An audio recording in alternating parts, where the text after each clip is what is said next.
I would like to talk today about my purpose, my reasons for doing what I do. Many people struggle with finding their purpose. I propose they are already doing it, their purpose.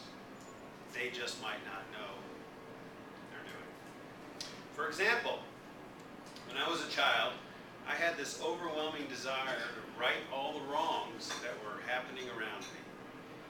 Yes, a child has the ability to know right from wrong instinctively. And a child is already finding ways to achieve his purpose. He's finding more effective ways each day. One of the best teachers I had was a 10-year-old thug named Scotty. He was a terrorist in my school. Seemed like every time he was on the playground, he did something nasty to earn him a permanent spot in the principal's office. We had a 100-year-old brownstone grammar school, and they would lock this kid up in the second floor office during recess. Scotty would eventually climb down the old gutter system and run through the vacant halls during class and stare in at us menacingly through the classroom's glass pane window. Remember those windows with the wire embedded in them? I remember his face staring at me with that, "I'm going to kill you after class" look.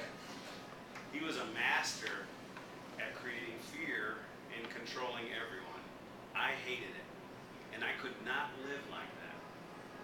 I loathed bullies who attempted to strike fear in the hearts and minds of the rest of us.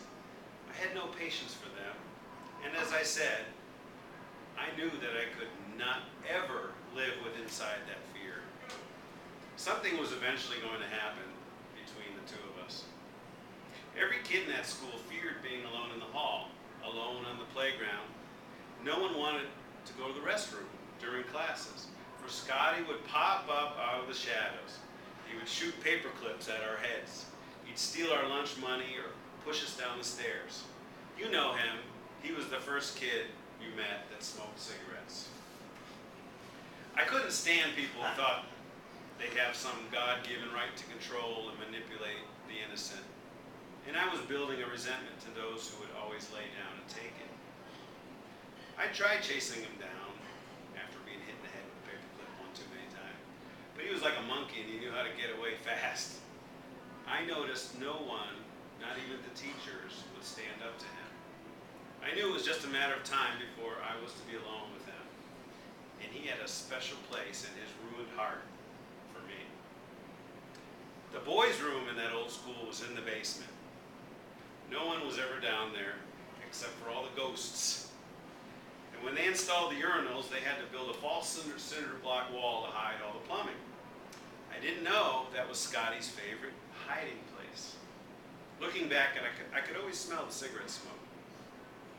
Sure enough, I was alone down there one day, and he jumped out like a demon with a pitchfork and blazing eyes ready to kill. Well, the built-up fear and anger that was inside me said I wouldn't be held hostage to this person. I knew that I would rather die than live my life that way. Poor Scotty didn't know what hit him. I don't remember what he wanted exactly. I just knew he wanted something. He probably wanted me to pay his tax for letting me live, my milk money. He needed to buy those cigarettes, you know. I just remember how weak he actually was. When I grabbed hold of that arm that was extended to me, it was easy to manipulate him around anywhere I wanted, like a rag doll.